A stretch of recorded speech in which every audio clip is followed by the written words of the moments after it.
दोस्तों, मैं Nitish Kumar trust institute की ओर से आज आपके सामने ग्रुप डी के लिए साइंस के क्वेश्चन लेकर आया हूं। 3 अगस्त से 25 अगस्त के बीच जो 16 दिनों में 48 शिफ्ट में आपका एग्जाम होने वाला है, मैं साइंस का क्वेश्चन आपके सामने पर दिन लेकर आऊँगा, पर डे लेकर आऊँगा और जितना अधिक से अधिक साइंस का क्वेश्चन मैं करा सकता हूं ताकि 25 क्वेश्चन में आप जितना मैक्सिमम आप कर सके मैं आपको कराने का प्रयास कराऊंगा। आप मेरे साथ जुड़ सकते हैं तो जुड़िएगा। मैं कल और से और अधिक वीडियो लेकर आऊंगा कल, ताकि आप अधिक से अधिक प्रैक्टिस करें। जितना अधिक से अधिक साइंस का क्वेश्चन होगा मैं कराऊंगा, आप मेरे से जुड़कर लाभ उठाएं। मैं आपका बहुमूल्य समय बर्बाद नहीं करना चाहता हूं, ठीक है, और ताकि आप समय पर अधिक से अधिक स्कोर कर सकें। मेरा क्वेश्चन जो होगा वो एनसीईआरटी बेस्ड होगा, क्योंकि अभी तक ग्रुप डी में जो देखा गया है पैटर्न वो एनसीईआरटी से अधिक क्वेश्चन आता है। वो लाइन बीच के लाइन से कहीं से उठा के क्वेश्चन बना लिया जाता है। मैं वैसे क्वेश्चन को आपके पास लाने का प्रयास किया हूं और जहां तक हो सकूंगा मैं सारे क्वेश्चन को देने का प्रयास करूंगा। धन्यवाद। तो देखते हैं पहला क्वेश्चन। तो मेरा पहला क्वेश्चन है जैव भू रासायनिक।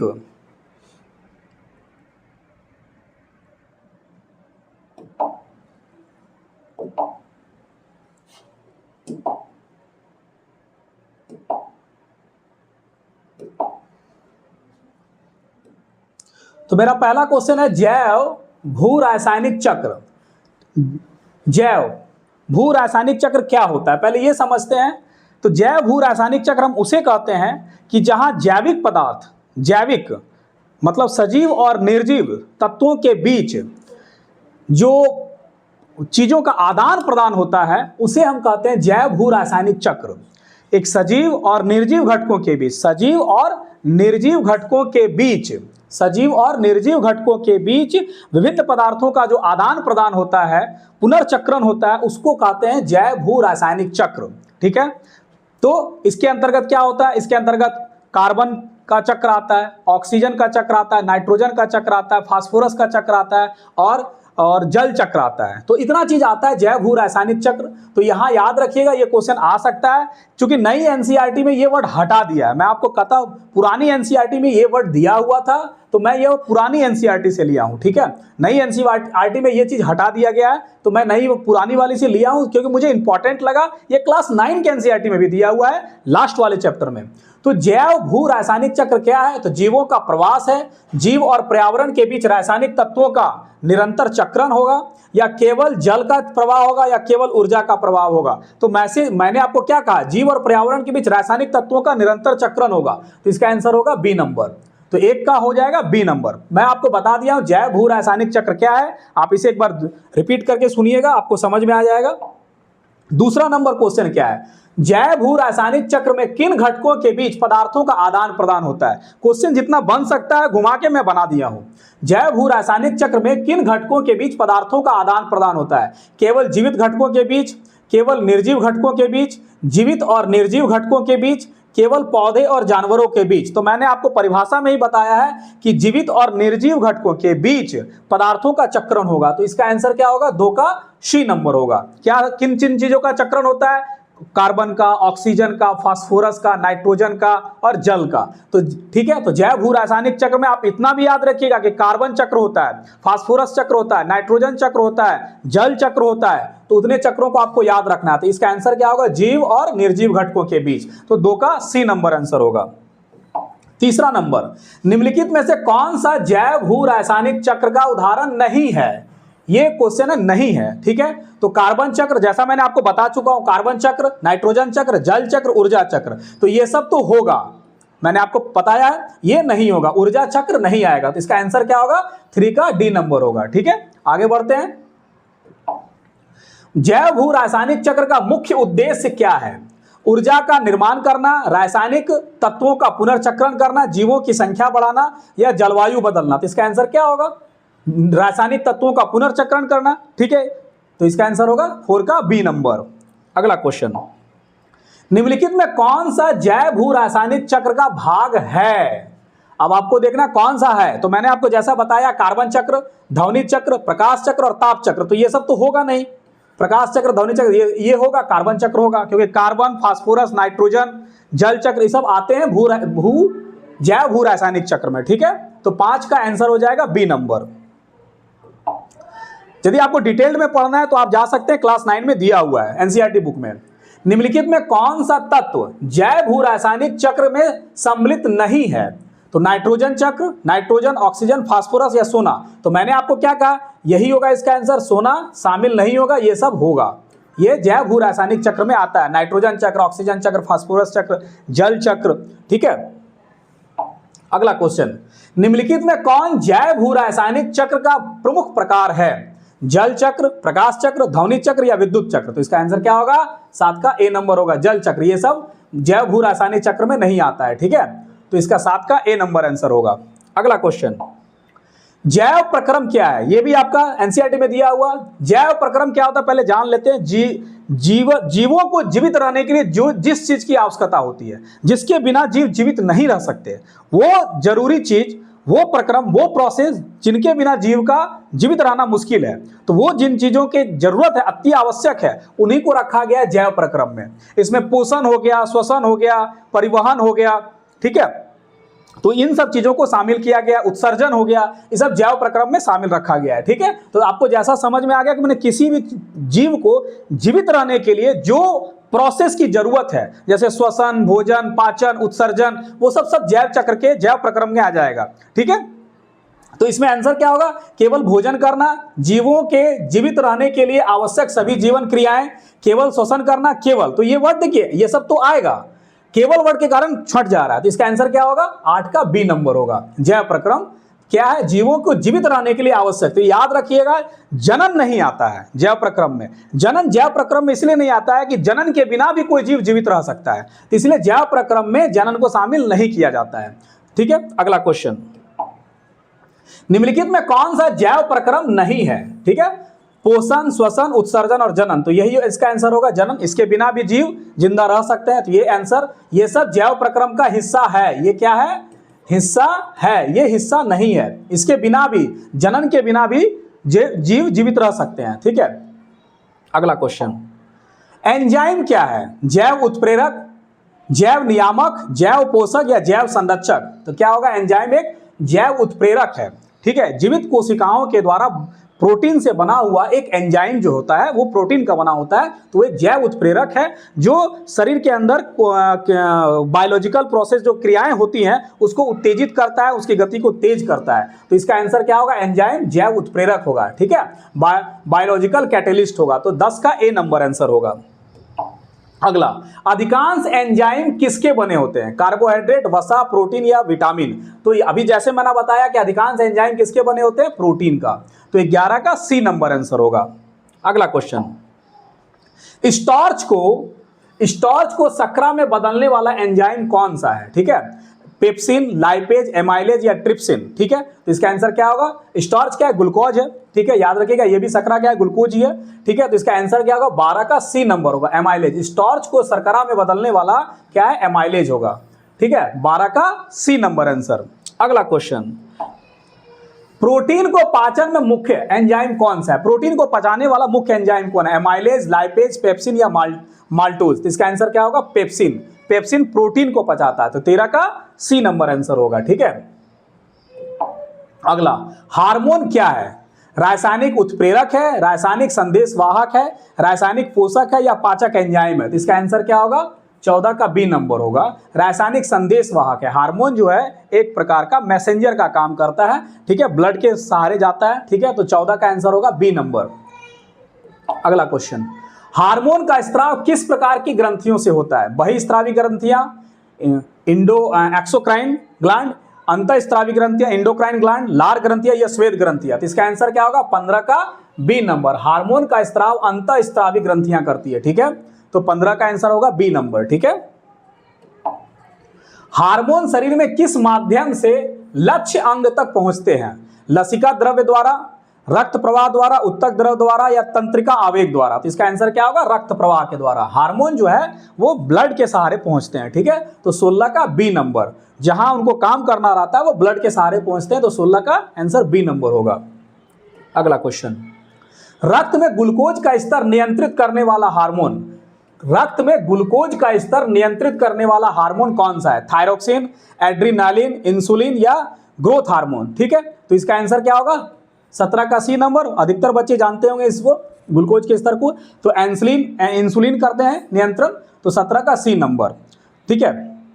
ये अग्नाशय कोशिका से निकलता है, बीटा कोशिका से, याद रखिएगा, अग्नाशय के बीटा कोशिका से, 17 का सी नंबर होगा। अगला क्वेश्चन, जो पदार्थ जैविक प्रक्रियाओं द्वारा अपघटित हो जाते हैं उन्हें क्या कहते हैं? जो पदार्थ जैविक प्रक्रियाओं के द्वारा अपघटित हो जाते हैं, जैविक प्रक्रिया मतलब जीवों के द्वारा, सूक्ष्म जीवों के द्वारा जो अपघटित हो जाते हैं, चाहे वो बैक्टीरिया हो चाहे फंगस हो, उसके द्वारा जो अपघटित हो जाते हैं उन्हें क्या कहते हैं? ठीक है, तो जैव निम्नीकरणीय पदार्थ, अजैव निम्नीकरणीय, जैव निम्नीकरणीय, विषैले पदार्थ या रेडियोधर्मी।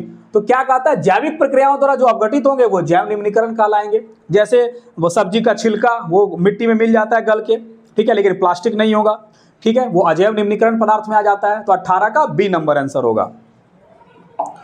19 नंबर, जो पदार्थ जैविक प्रक्रियाओं द्वारा अपघटित नहीं होते हैं, क्वेश्चन है या नहीं होते हैं, जो पदार्थ जैविक प्रक्रियाओं द्वारा अपघटित नहीं होते हैं उसका क्या होगा? जैव निम्नीकरणीय, अजैव निम्नीकरणीय, कार्बनिक पदार्थ या प्राकृतिक पदार्थ। तो इसका आंसर होगा 19 का बी नंबर, अजैव निम्नीकरणीय पदार्थ। ये पर्यावरण में लंबे समय तक बने रहते हैं, जल्दी अपघटित नहीं होते हैं, ठीक है। तो 19 का बी नंबर आंसर होगा। अगला क्वेश्चन, अजैव निम्नीकरणीय पदार्थों की प्रमुख विशेषता क्या है? ये शीघ्र अपघटित हो जाते हैं, डिकम्पोज हो जाते हैं, ये लंबे समय तक पर्यावरण में बने रहते हैं, ये केवल पानी में घुल जाते हैं, ये पौधों के लिए खाद बन जाते हैं। तो इसका आंसर क्या होगा? क्या है? प्रमुख विशेषता पूछ रहा है, तो इसका आंसर जस्ट मैंने पिछले क्वेश्चन में बताया कि ये लंबे समय तक पर्यावरण में बने रहते हैं, इसी कारण ये अजैव निम्नीकरणीय, मतलब जो डिकम्पोजर हैं वो इनको तोड़ नहीं पाते हैं, तो इसलिए ये लंबे समय तक पर्यावरण में बने रहते हैं। 20 का बी नंबर आंसर होगा। अगला, जैव निम्नीकरणीय पदार्थों का अपघटन मुख्यतः किसके द्वारा होता है? अपघटक सूक्ष्मजीवों, बैक्टीरिया या कवक द्वारा, उत्पादक जीवों द्वारा, हरे पौधे द्वारा, उपभोक्ता जीवों द्वारा मतलब शाकाहारी या मांसाहारी द्वारा, या स्वपोषी जीवों द्वारा। तो कह रहा है जैव निम्नीकरणीय पदार्थों का अपघटन। तो अपघटन कौन करता है? अपघटक, डिकम्पोजर, अपघटक सूक्ष्मजीवों, बैक्टीरिया और कवक के द्वारा। तो 21 का ए नंबर आंसर होगा, ठीक है। अगला क्वेश्चन, किसी क्षेत्र के सभी जीव तथा वातावरण के अजैव कारक संयुक्त रूप से किसका निर्माण करते हैं? जीव और वातावरण के अजैव घटक, ठीक है। जैसे अजैव घटक में कौन होगा? ताप हो जाएगा, दाब हो जाएगा, वर्षा हो जाएगा, ये सब अजैव घटक होते हैं। तो किसी क्षेत्र के जीव और वातावरण के अजैव कारक संयुक्त रूप से किसका निर्माण करते हैं? जैव मंडल, पारितंत्र, समुदाय या पर्यावरण। तो इसका आंसर होगा पारितंत्र। तो 22 का बी नंबर आंसर होगा, ठीक है। अगला क्वेश्चन, निम्नलिखित में कौन अजैव घटक है? एबायोटिक है का उदाहरण है? पौधे, सूक्ष्मजीव, ताप, वर्षा और मृदा, मानव। तो अजैव है, ठीक है। तो इसका आंसर क्या होगा? सी नंबर, ताप, वर्षा और मृदा, ठीक है। 23 का बी सी नंबर आंसर। अगला क्वेश्चन, निम्नलिखित में कौन सा एक मानव निर्मित कृत्रिम पारितंत्र है? वन, तालाब, झील या बगीचा। इसका आंसर क्या होगा? बगीचा। बगीचा एक कृत्रिम पारितंत्र है, ठीक है। तो इसका आंसर होगा 24 का डी नंबर आंसर होगा। अगला, निम्नलिखित में प्राकृतिक पारितंत्र का उदाहरण कौन सा है? खेत, बगीचा, वन, इनमें से कोई नहीं। तो यहाँ प्राकृतिक पारितंत्र बना बोल रहा है, जो प्रकृति के द्वारा बना। तो ये वन होगा, ठीक है। तो 25 का सी नंबर होगा। ये दोनों जो होगा वो कृत्रिम पारितंत्र में आ जाते हैं। ये किस में आ जाएंगे? कृत्रिम पारितंत्र में, ठीक है। तो आंसर 25 का सी नंबर होगा। 26 नंबर क्वेश्चन देखते हैं, वे जीव जो सूर्य के प्रकाश एवं क्लोरोफिल की उपस्थिति में अकार्बनिक पदार्थों से कार्बनिक पदार्थों का निर्माण करते हैं, ठीक है, क्या कहलाते हैं? उपभोक्ता, उत्पादक, अपघटक या परजीवी। देखिए कहा क्या रहा है? सूर्य के प्रकाश में क्लोरोफिल की उपस्थिति में अकार्बनिक पदार्थ से कार्बनिक पदार्थ। तो कार्बनिक पदार्थ क्या होगा? क्या होगा कार्बनिक पदार्थ? जैसे कार्बोहाइड्रेट बनाते हैं पौधा, तो वो कार्बनिक हो गया। तो क्या होगा? उपभोक्ता, उत्पादक, अपघटक या परजीवी। तो क्या होगा? उत्पादक होंगे, पौधे आ जाते हैं, नील हरित शैवाल आ जाते हैं इसमें। तो 26 का बी नंबर आंसर होगा। 27 नंबर, उत्पादक वर्ग के अंतर्गत निम्नलिखित में कौन सा जीव आता है? नील, सभी हरे पौधे, नील हरित शैवाल, ए और बी दोनों, केवल सूक्ष्म जीव। तो इसका आंसर होगा सी नंबर। दोनों आ जाते हैं, ये भी होंगे और ये भी होंगे। नील हरित, जो ये दोनों प्रकाश संश्लेषण की क्रिया करते हैं, इसलिए सभी ये उत्पादक वर्ग में आ जाएंगे। 27 का सी नंबर आंसर होगा। 28 नंबर क्वेश्चन, जल जीवशाला किस प्रकार का पारितंत्र? एक्वेरियम, ठीक है। किस प्रकार का पारितंत्र के उदाहरण है? प्राकृतिक पारितंत्र, मानव निर्मित मतलब कृत्रिम पारितंत्र, अजैव पारितंत्र, इनमें से कोई नहीं। तो इसका आंसर होगा मानव निर्मित पारितंत्र। 28 का बी नंबर आंसर होगा। अगला, वे जीव जो प्रत्यक्ष अथवा परोक्ष रूप से अपने निर्वाह हेतु उत्पादकों के द्वारा उत्पादित भोजन पर निर्भर रहते हैं। वैसे जीव जो प्रत्यक्ष रूप से डायरेक्ट या इनडायरेक्ट, ठीक है, उत्पादकों द्वारा उत्पादित भोजन पर निर्भर होते हैं, वो क्या कहलाते हैं? उत्पादक, उपभोक्ता, अपमार्जक या अकार्बनिक घटक। तो इसका ये हो जाएगा उपभोक्ता। 29 का बी नंबर। 30 नंबर क्वेश्चन, उपभोक्ताओं को मुख्य रूप से किन वर्गों में बांटा गया है? शाकाहारी और मांसाहारी, सर्वाहारी, परजीवी, उपयुक्त में सभी।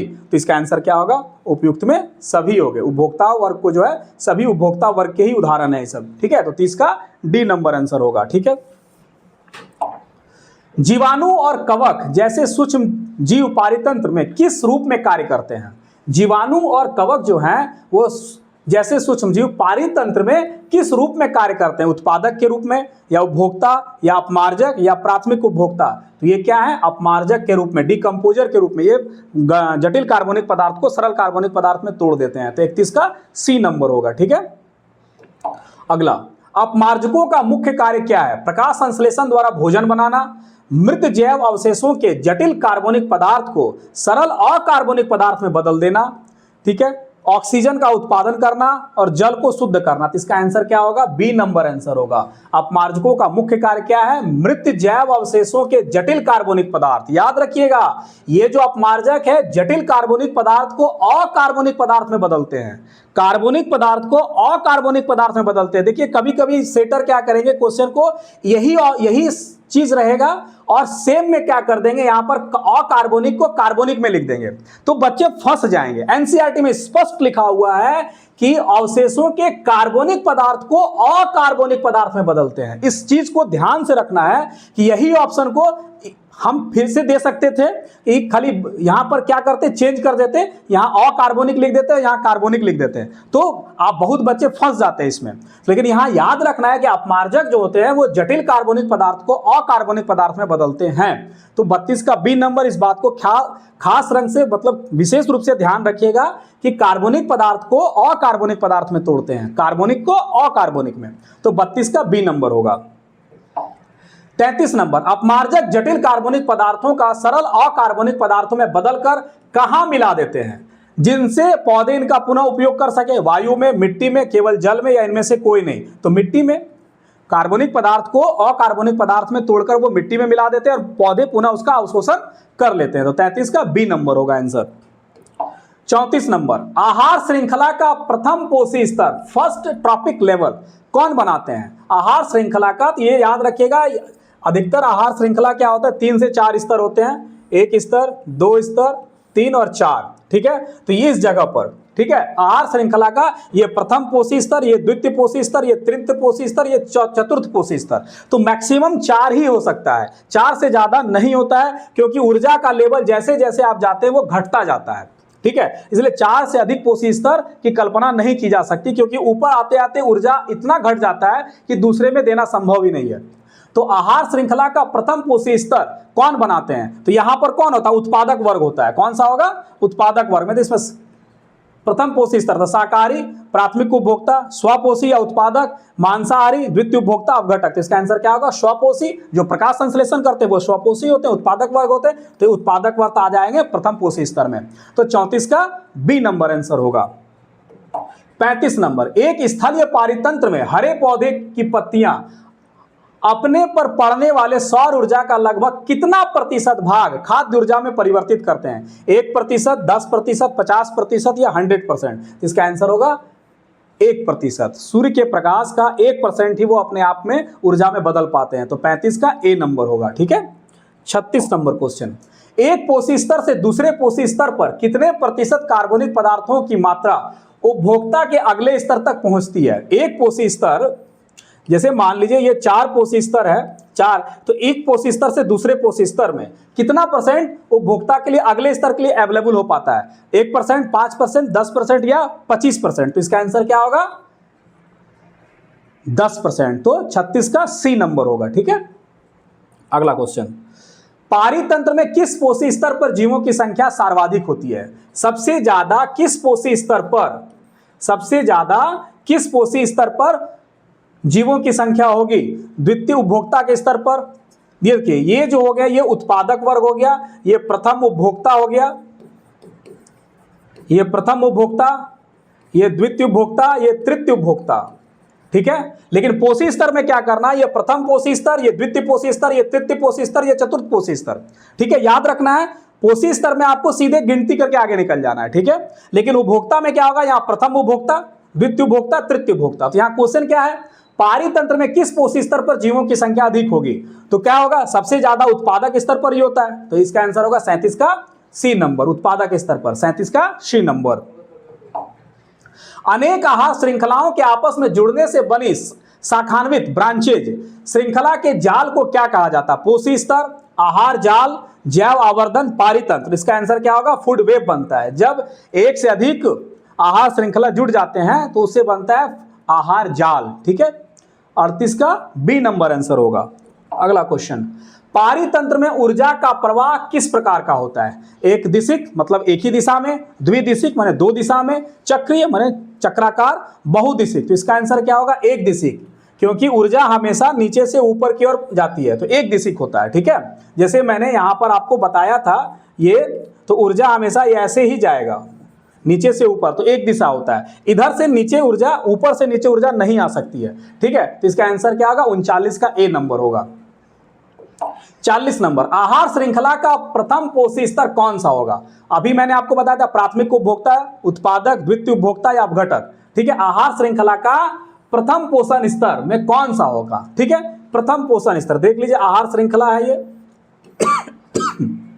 ठीक है, प्रथम पोषण स्तर, ठीक है। ये प्रथम पोषण स्तर हो गया, इसमें कौन होगा? प्राथमिक उपभोक्ता, उत्पादक, द्वितीय उपभोक्ता। इसका आंसर क्या होगा? उत्पादक होगा। यहां पर उत्पादक वर्ग ही होते हैं, ठीक है। तो 40 का बी नंबर होगा। घास, टिड्डा, मेढक, सांप बाद में प्राथमिक उपभोक्ता कौन है? ठीक है, घास, टिड्डा, मेढक, सांप और बाज में प्राथमिक उपभोक्ता, प्राथमिक उपभोक्ता कौन होगा? यही होगा, घास के बाद यही होगा टिड्डा। तो इसका आंसर क्या होगा? बी नंबर, ठीक है। घास को खाने वाला ये ना, तो ये तो घास तो आ गए उत्पादक वर्ग में, फोटोसिंथेसिस प्रक्रिया करते हैं, प्रकाश संश्लेषण, तो इसके खाने वाले टिड्डा हो गए। तो प्राथमिक उपभोक्ता कौन हो गया? प्राथमिक उपभोक्ता आपका टिड्डा हो गया। तो 41 का बी नंबर होगा। एक्चुअल में देखना यह बाज नहीं डालना चाहिए क्योंकि अधिक से अधिक 4 ही हो सकता है, ठीक है, ठीक है। तो 41 का हो जाएगा बी नंबर, ठीक है। अगला क्वेश्चन, घास, टिड्डा, मेढक, सांप में निम्नलिखित में कौन शीर्ष उपभोक्ता है? मेढक, सांप, बाज या टिड्डा? इसका आंसर क्या होगा? इसका आंसर क्या? शीर्ष उपभोक्ता। तो शीर्ष उपभोक्ता कौन है? यही है। तो इसका 42 का बी नंबर होगा, सांप हो जाएगा। 42 का बी। 43 नंबर, आहार श्रृंखला में ऊर्जा का मूल स्रोत क्या है? ठीक है, जल, मृदा, सूर्य या वायु? तो अच्छा क्वेश्चन है, छोटा सा क्वेश्चन है। मूल स्रोत ऊर्जा का सूर्य ही है। तो 43 का सी नंबर। 44 नंबर, ऊर्जा के 10% का नियम का प्रतिपादन, ऊर्जा के 10% नियम का प्रतिपादन किसने किया? डार्विन, लिंडमैन, मेंडल या लेमार्क? तो इसका आंसर होगा बी नंबर, लिंडमैन। 44 का बी नंबर आंसर होगा, ठीक है। 45 नंबर, आहार श्रृंखला में अधिकांश ऊर्जा कहां नष्ट हो जाती है? प्रकाश के रूप में, उष्मा के रूप में, ध्वनि के रूप में, रासायनिक ऊर्जा के रूप में? तो इसका आंसर क्या होगा? 45 का बी नंबर। एनसीईआरटी में स्पष्ट लिखा हुआ उष्मा के रूप में बहुत सारी ऊर्जा बर्बाद हो जाती है। 45 का बी नंबर आंसर होगा, ठीक है। 46 नंबर क्वेश्चन, ऊर्जा पिरामिड में सबसे अधिक ऊर्जा किस स्तर की होती है? ऊर्जा पिरामिड में सबसे अधिक ऊर्जा किस स्तर पर होता है? शीर्ष उपभोक्ता, द्वितीय उपभोक्ता, प्राथमिक उपभोक्ता या उत्पादक? देखिए ये सब क्वेश्चन को ऐसे बना लीजिएगा और आराम से आप सॉल्व कर सकते हैं। कहता है सबसे अधिक ऊर्जा, सबसे अधिक ऊर्जा, सबसे अधिक ऊर्जा उत्पादक वर्ग में ही होती है। इसका आंसर क्या होगा? 46 का डी नंबर होगा। जैसे जैसे आप ऊपर जाइएगा ऊर्जा घटते चला जाता है, तो सबसे अधिक ऊर्जा यहीं पर होगी, ठीक है। तो उत्पादक वर्ग में उत्पादक यहाँ होते हैं, यहाँ प्राथमिक उपभोक्ता, यहाँ द्वितीय उपभोक्ता, यहाँ तृतीय उपभोक्ता। ये प्रथम पोषी स्तर, ये द्वितीय पोषी स्तर, ये तृतीय पोषी स्तर, ये चतुर्थ पोषी स्तर। चतुर्थ से ज्यादा हो नहीं सकता है, ठीक है। तो 46 का डी नंबर आंसर होगा। ऊर्जा पिरामिड में सबसे कम ऊर्जा किस स्तर पर होती है? अब अभी जैसे मैंने बताया, जैसे जैसे आप ऊपर जाइएगा सबसे कम, जैसे जैसे ऊपर जाएगी ऊर्जा घटती जाएगी, तो सबसे कम ऊर्जा यहीं पर होगी, सबसे अधिक ऊर्जा यहां पर होगी, सबसे कम यहां पर होगी। तो क्या होगा बताइए? शीर्ष उपभोक्ता में, ठीक है, शीर्ष उपभोक्ता यहाँ पर, तो ऊर्जा पिरामिड में सबसे कम ऊर्जा कहाँ होगी, यहाँ पर शीर्ष उपभोक्ता में, तो 47 का डी नंबर होगा। 48, ऊर्जा पिरामिड में उत्पादक किस स्थान पर होते हैं? ऊर्जा पिरामिड में उत्पादक शीर्ष में, मध्यम में, या आधार पर, या कहीं भी। तो इसका आंसर क्या होगा, आप ही बताइए, इसका आंसर क्या होगा? ठीक है, यहां पर होगा, आधार पर, उत्पादक वर्ग को यहीं रखा गया है, तो 48 का सी नंबर होगा आंसर। अगला क्वेश्चन, स्वपोषी जीवों द्वारा ग्रहण की गई ऊर्जा के संदर्भ में निम्नलिखित में कौन सा कथन सत्य है? स्वपोषी जीवों द्वारा ग्रहण की गई, स्वपोषी मतलब जो प्रकाश संश्लेषण क्रिया करते हैं, खुद अपना भोजन बना लेते हैं, तो स्वपोषी जीवों द्वारा ग्रहण की गई ऊर्जा के संदर्भ में निम्नलिखित में कौन सा कथन सत्य पूछ रहा है? ये सब टेल वर्ड हमेशा ध्यान रखिएगा, फंस जाते हैं बच्चे इसमें, कभी सत्य सत्य क्वेश्चन देके एक बीच में एक असत्य घुसा देंगे, तो फ्लो में आप आइएगा, बस गलत करके निकल जाइएगा। तो सत्य, यह ऊर्जा पुनः सौर ऊर्जा में परिवर्तित हो जाती है, यह ऊर्जा पुनः सौर ऊर्जा में परिवर्तित नहीं होती, यह ऊर्जा पूरी तरह से नष्ट हो जाती है, यह ऊर्जा प्राथमिक स्तर पर स्थिर रहती है। तो इसका आंसर क्या होगा? 49 का बी नंबर होगा, यह पुनः सौर ऊर्जा में परिवर्तित नहीं होती है। ठीक है, 39 का बी नंबर। सारे क्वेश्चन आपके एनसीईआरटी से बने हुए हैं। पारितंत्र में ऊर्जा का प्रवाह एक पोषी स्तर से दूसरे पोषी स्तर पर होते समय ऊर्जा की मात्रा पर क्या प्रभाव पड़ता है? मैंने आपको जस्ट बताया, जैसे जैसे आप एक पोषी स्तर से दूसरे पोषी स्तर में जाएगा तो ऊर्जा क्या होगी? घटेगी। तो ऊर्जा की मात्रा में उत्तरोत्तर वृद्धि होगी? नहीं। ऊर्जा की मात्रा स्थिर रहती है? ये भी नहीं। ऊर्जा की हानि के कारण उत्तरोत्तर ह्रास होगा? यही आंसर होगा इसका। ठीक है, तो 50 का सी नंबर आंसर होगा। ठीक है, अगला क्वेश्चन, फसलों को रोगों और पीड़कों से बचाने के लिए अत्यधिक प्रयोग किए जाने वाले रासायनों जैसे पीड़कनाश का क्या होता है? वे मिट्टी अथवा जल स्रोतों में चले जाते हैं, वे पौधों द्वारा जल और खनिजों के साथ अवशोषित कर लिए जाते हैं, वे आहार श्रृंखला में प्रवेश कर जाते हैं, उपयुक्त में सभी। इसका आंसर होगा डी नंबर। ठीक है, 51 का डी, सारे ऑप्शन सही हैं इसमें। ठीक है, 51 का डी नंबर होगा। 52 नंबर, किसी आहार श्रृंखला में उत्तरोत्तर पोषी स्तर पर हानिकारक रसायनों का संचित सांद्रित होना क्या कहलाता है? अपघटन, जैव आवर्धन, बायोलॉजिकल मैग्निफिकेशन, प्रकाश संश्लेषण, या ऊर्जा प्रवाह? ये 52 का बी नंबर होगा। 52 का बी नंबर। ठीक है, जैव आवर्धन। ठीक है, ये क्वेश्चन आ चुका है आपका रेलवे में। ठीक है, किसी आहार श्रृंखला में रसायनों की सर्वाधिक मात्रा किस पोषी स्तर या जीवों के शरीर में संचित होती है? तो याद रखिएगा, आहार श्रृंखला में रासायनिक चीजों की सर्वाधिक जो मात्रा संचित होती है सबसे शीर्ष स्तर पर होते हैं। तो यहाँ उत्पादक स्तर पर नहीं होगा, शाकाहारी स्तर पर नहीं होगा, शीर्ष स्तर पर स्थित जीव जैसे मनुष्य, प्राथमिक उपभोक्ता स्तर पर। तो इसका आंसर क्या होगा? शीर्ष स्तर पर यही होगा। तो सबसे ज्यादा रसायनों की मात्रा आपका मनुष्य में होती है। ठीक है, याद रखिएगा, 53 का सी नंबर। ठीक है, अगला क्वेश्चन देखते हैं, ओजोन परत पृथ्वी को सूर्य से आने वाले किस हानिकारक विकिरण से सुरक्षा प्रदान करती है? आसान सा क्वेश्चन है। अवरक्त विकिरण, पराबैंगनी विकिरण, एक्स किरणें, या है दृश्य प्रकाश? तो इसका आंसर क्या होगा? पराबैंगनी किरणें, अल्ट्रावायलेट रे। 54 का बी नंबर आंसर होगा। 55 नंबर, वायुमंडल के उच्च स्तर पर ओजोन गैस का निर्माण किस प्रकार से होता है? उच्च ऊर्जा वाले पराबैंगनी विकिरण द्वारा O2 अणुओं के विखंडन और मुक्त, यहां मुक्त थोड़ा गलत लिखा हुआ है, मुक्त ऐसे लिखाएगा, मुक्त O परमाणुओं के O2 से संयोजन द्वारा, कार्बन डाइऑक्साइड और जल की क्रिया के द्वारा, नाइट्रोजन और ऑक्सीजन के संयोजन द्वारा, या अपघटित पदार्थों द्वारा? तो इसका आंसर क्या होगा? ए नंबर होगा। उच्च ऊर्जा वाले पराबैंगनी किरण जो होते हैं O2 के अणुओं को विखंडित कर देते हैं और फिर O2 और O मिलकर O3 बना लेते हैं। ठीक है, तो 55 का ए नंबर होगा। ठीक है, ठीक है, 55 का ए नंबर होगा। और ये भी याद रखिएगा, यदि आप ज्योग्राफी के सविंदर सिंह की बुक पढ़े होंगे तो वहां भी लिखा है कि जो तड़ित झंझा होती है, बिजली के साथ वर्षा जब होती है, बिजली चमकती है और वर्षा होती है, उस समय भी O2 जो टूट जाते हैं और मुक्त O जो है O2 के साथ मिलकर फिर O3 बना लेते हैं। तो ये भी एक कारण है। ठीक है, तो 55 का ए नंबर होगा। वायुमंडल में ओजोन की मात्रा किस वर्ष से तीव्र गिरावट आने लगी? ओजोन की मात्रा में किस वर्ष से तीव्र गिरावट की बात कर रहा है? 1970, 1980, 1990, 2000? तो एनसीईआरटी में आपका स्पष्ट आंसर दिया हुआ 1980 से। ठीक है, तो 56 का बी नंबर आंसर होगा। ओजोन परत के अपक्षय का मुख्य कारक किस रसायन को माना गया है? क्लोरोफ्लोरोकार्बन, कार्बन डाइऑक्साइड, मीथेन, या सल्फर डाइऑक्साइड? तो इसका आंसर क्या होगा? Chlorofluorocarbon, CFC। ओजोन परत के अपक्षय का सबसे मुख्य कारक माना गया इन्हीं को। ठीक है, क्लोरोफ्लोरोकार्बन को। तो 57 का ए नंबर आंसर होगा। 58 क्लोरोफ्लोरोकार्बन का मुख्य रूप से उपयोग किसमें किया जाता है? उर्वरक बनाने में, रेफ्रिजरेटर या अग्निशमन में, सीमेंट उद्योग में या जल शोधन में? तो इसका आंसर क्या होगा? 58 का बी नंबर होगा। रेफ्रिजरेटर और अग्निशमन में किया जाता है क्लोरोफ्लोर। 58 का बी नंबर। अगला क्वेश्चन,